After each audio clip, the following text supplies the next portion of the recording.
Welcome to the Don't Let the Smile Fool You podcast, where we're going to be talking about everything that is hiding behind that smile as we climb the leadership ladder. Let's go. 6 years ago, major issue at work, and it was just so devastating to me. At least I thought so at the time. Yeah, we can be dramatic sometimes. Um, but I was talking to my girlfriend about it. And so she just kept asking me questions like, wow, so, have you been working out? I was like, no, ever since this problem started, I stopped working out. She's like, oh, I see. Okay. So did you talk to your coach about this? What are you working on with your coach in terms of how to handle this? Uh, what coach? I don't have a coach. So I think she asked me 3 or 4 questions. Um, are you eating healthy? Like, have you changed your diet to try and manage your stress a bit better? And I was like, who has time for that? Who has time to cook healthy meals? Anyway, she asked me a series of questions. And then she just laughed. She was just saying to me, uh, I don't know what you're trying. She was like, for someone who is very smart, like, I don't understand your decision making. Oh, what are you talking about? She's like, where's your infrastructure? Where's your infrastructure? And I said, what do you mean, infrastructure? It's the first time I had heard this, so I'm sharing it with you today. And what did she mean by infrastructure? Her point was when you look at all these very senior people, even the most famous of leaders, they have an ecosystem around them, infrastructure around them. It's different for everyone. But what she was asking me is like, you do understand that you don't have to be on this journey by yourself. You don't. And so I started to think about that. What should infrastructure look like for me? What are my needs as a leader? First and foremost, and number one, I immediately got myself an executive coach. An executive coach means that I have a safe space to speak. Remember, I may have spoken about this in one of my episodes, but this job is lonely. You can imagine like every decision comes to you, right? And you can't necessarily have vulnerable conversations with your team. Of course not. They're looking up to you for answers. So, where do you have these conversations where you can sort of think things through? Like, how do I want to approach this? What's the best way to approach this? This is what I'm thinking. Where do you have those conversations? An executive coach, and I have an amazing coach. She she listens to me whenever I'm struggling with something. She doesn't give me a lot of time to whine about it, but she listens to me, and then we go into problem solving mode, right? So why don't you communicate this way? Why don't you approach it that way? Have you thought about this? Okay, I like this idea, but perhaps do it this way. And it's great because you're having this conversation without fear. You're having this conversation without judgment. It's just how do we get to a solution? What's the best way forward? And it's what's the best way forward knowing you and your leadership style. And that's been one of the most powerful things that I've been able to sort of build in my leadership journey. The second thing, and I'm not always good at this, so please, no judgment.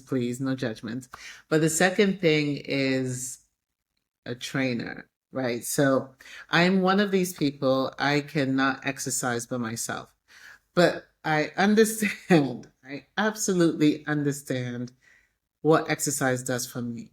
On the days that I work out, I'm on fire. Like I'm unstoppable. Like I walk into the office like on cloud nine, right? So there's something about waking up at 6 a.m., going for a run, or taking a walk, or kickboxing, or Pilates, whatever it is.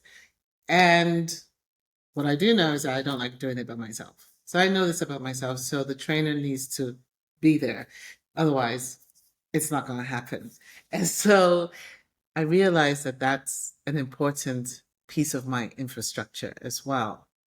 So there's these two things, right? So the trainer and the executive coach are quite consistent in my leadership journey. I feel if I don't have those things in place, sometimes I feel a bit lost. And so the question for you is, what infrastructure do you need? I've heard people who have a therapist, because they want to be able to not only talk about their work issues, they also want to talk about personal issues that they can cope better. I've had people who say, look, I need someone who can work with me at home to make sure I have healthy meals, for instance, so they have a chef as part of their infrastructure. Everyone is different. But what I also realize is that it's really important, especially when you're starting out, and especially as leaders, to understand that no one can succeed on their own. No one. And this is why infrastructure is important. You can be starting out, and part of your infrastructure could be your mentor, right? So there's someone you check in with every so often to kind of talk about, what you're doing at work and what your ambitions are or whatever. And on the senior side, as I talked about, it could be an executive coach, it could be your trainer, it could be anything. But the point is, especially as women, I think it's really important to accept that you don't have to go through your leadership journey by yourself. Actually, building the infrastructure around you can make you so much better, so much more powerful. I'll end on this note because this is the third piece of infrastructure I have in place. It's my closest friends. So I have a few friends. They're all, really amazing women doing amazing things in their various careers across various industries. And so a lot of times we have similar pressures. We can pick up the phone to each other and just rant, and say, this is what's going on at work or in life. And they listen, no judgment. But my favorite time, and this is the infrastructure I love the most, it's probably the most important, is that these girlfriends, and they're all over the world, they feed my soul. And so what's great about them is that I can have a weekend with these women. We will talk for hours about work, about home, about family, about everything. And what do I get out of that? Why is that an important piece of my infrastructure? Coming out of those weekends with my girlfriends, my very closest girlfriends, just reminds me that I'm not alone in this leadership journey and that we're all experiencing one thing or the other at any given point in time. And so just being able to share that and hear that from others just makes me feel a lot more powerful. I walk into a room knowing I've got people who have my back. So what's your infrastructure? I would love to hear from you.